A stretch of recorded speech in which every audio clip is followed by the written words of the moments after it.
Okay, Scotty in 3D. Ooh. No. Hold on.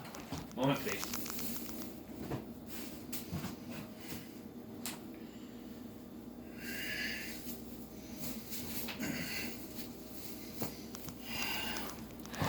Better.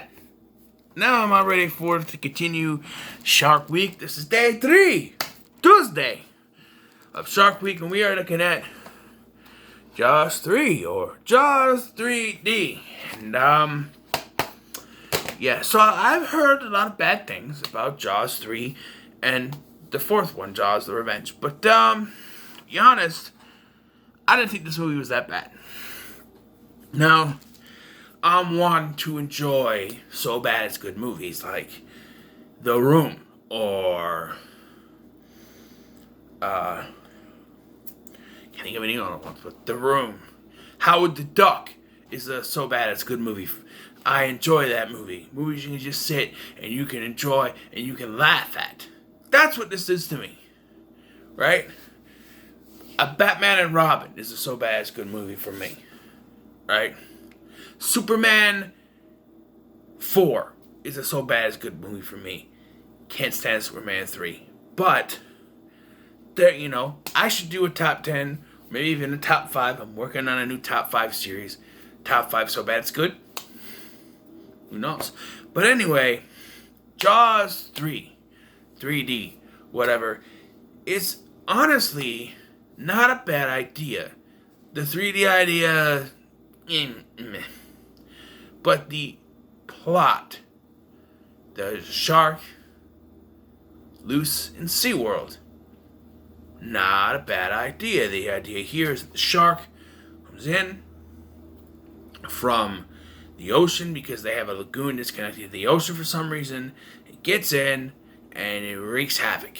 You got, you don't have, they couldn't get Roy Scheider to come back, so they have Dennis Quaid playing Mike Brody, some guy who hasn't really done any acting besides this and a few other things, maybe a soap opera, playing Sean, and Sean is very inconsequential to the film, and that's one of my problems is the characterization of Sean, is they bring him in, they address that he has trauma due to an incident from when they were kids, and at first I was like, oh, so they're retconning the second one, and I thought about it, no, the incident was the second one. See, Mike wasn't more involved with the first film, but Sean was the one in the second film that had the incident that scarred him with the shark and being stuck out there with the people. That was him. He was the one that was stuck.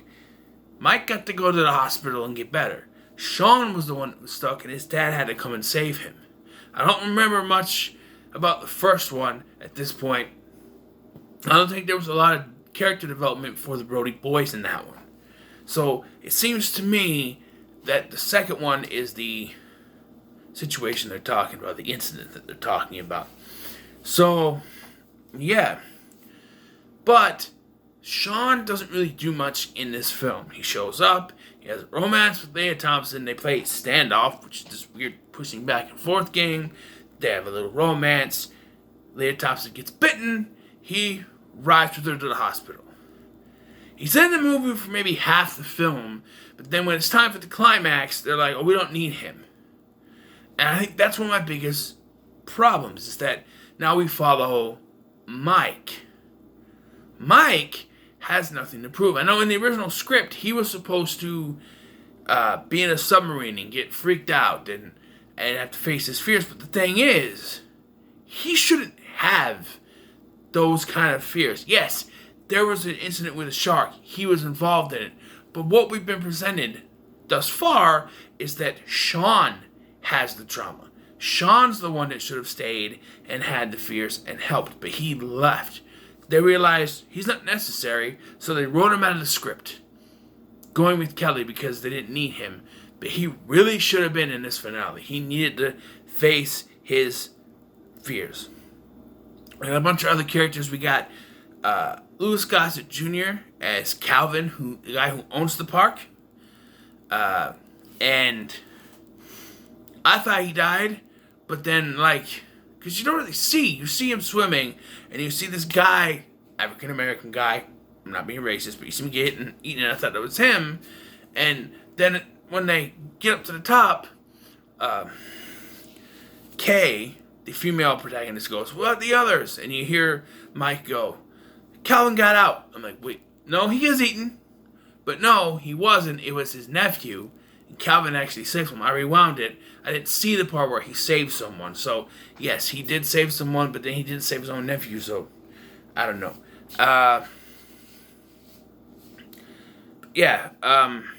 And the movie ends on a stupid-ass freeze frame with very bad... I don't want to talk about it again. Okay. But, yeah, so, there's a British guy, Philip Fitzroyce. Is that what his name is? He's this guy that comes in. I don't know why. I didn't catch why he was there.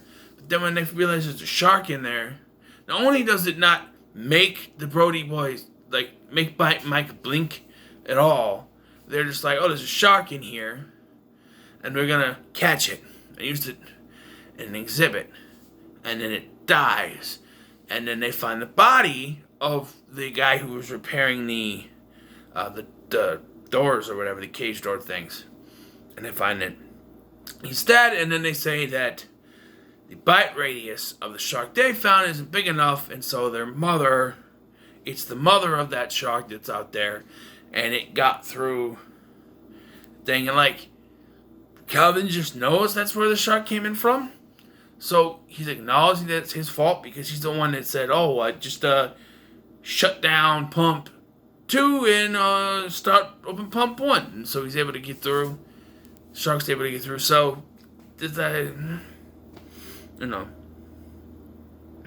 honestly, most of this film is pretty enjoyable for me. There is moments where there is some kind of tension. When they're trying to leave, the shark hits that is underwater exhibit thing. Shark hits the thing, starts to flood, and they have to close these things so that it doesn't flood the entire thing. And these people are stuck in 30 feet, I think they said, of water. There's 30, 40 people in there, and they're floating. They're fine. The water's not going to go up anymore, but they're going to run out of air soon. Kind of interesting thing to do. They do eventually get out. Of course, they're going to. Fitzroyce sacrifices himself, and he dies. And there's this guy that's with him that calls him Governor all the time. And so the ending of this film is kind of ridiculous, okay? Bear with me here. Not as ridiculous as Deep Blue Sea, but I'm just saying. So Mike realizes that Fitzroyce is still lodged in the shark's mouth, and he's got a grenade in his hand. I find that to be kind of bullshit, because if you think logically, which you shouldn't watch this movie because it ruins it. Just take your brain off, try to enjoy it. But Fitzroyce is attacked, eaten, whatever, and then the shark. She chomps on Calvin's nephew, but yet Fitzroyce is still stuck in the mouth with the grenade. Really? So Mike takes a little hook thing, pulls the grenade, pulls the pin out of the grenade, which it's a dead hand. It's not atrophied yet.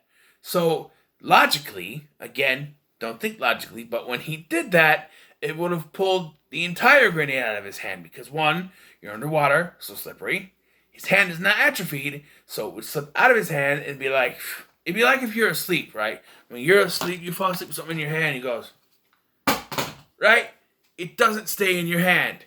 So when he pulled that, the whole thing would have pulled out of his hand, and it wouldn't have exploded.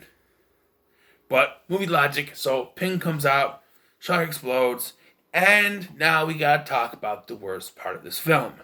the 3D effects. Oh boy, did I cringe a lot during this movie. From the start of the film, when you have the credits coming towards you, coming towards me, I went, oof. I went, oofa. Yeah, I'm in for it. And every single time there was a 3D effect, with the exception of maybe like a tentacle going like this that they kind of stuck on, it was bad. Like there were some 3D effects that was terrible. There was no, it didn't look good at all. And the most infamous is when the shark breaks the glass. It's just no. 3D effects in this are the worst part of the film. Other than that, I think it is somewhat enjoyable. Is it as good as the first film? Hell no. It's not even as good as the second film. I would wager to guess that this isn't a so bad as good category because at least I can get some enjoyment out of it. Now, other than the opening scene where they kill off Sean, I have not seen Jaws the Revenge at all. I know that Michael Caine is in it. I know Lorraine Gary comes back. And by the way, I wanted to say that I thought that Roy Scheider died after the second film. But in this film, at least in this continuity, he's still alive because Mike mentions that their parents still live in Amity. So, yeah, he's still alive. My mom and dad. I'm like, oh, they're still alive. And there's some misconceptions, and I'm not sure at all. Some sources, some reviews I've watched say that Sean is graduating college. The film seems to indicate high school. Some other reviews say high school. I don't know. He's kind of an older looking gentleman. I'm not really sure on the ages of the characters, to be honest. And if I mentioned in Jaws 2 that it takes place 10 years later, it's only 4 years later. They state that in the film. I don't know if I mentioned that or I got it. I don't know. But so all in all, Jaws 3 is enjoyable if you shut your brain off and just let it go. So I'm going to give it a 6 out of 10. I think it's fine for a film. Honestly, it's kind of like the schlocky 3D films of the 80s. Friday the 13th, Part 3, this, you can turn your brain off and just go with it. Although if I was to pick a Friday the 13th movie to turn my brain off, it wouldn't be Part 3. I would say 8 would probably be the one that I'd turn my brain off on. But who knows? But yeah, Jaws 3 in 3D gets a 6 out of 10 for me. So what are your thoughts on Jaws 3D? Let me know in the comments below. Make sure to like, share, and subscribe. Thank you for watching. I've been Scotty, and I'll see you in the next one, which is Jaws the Revenge. And if I had low expectation for this one, I got no expectations for Jaws the Revenge. We'll see you.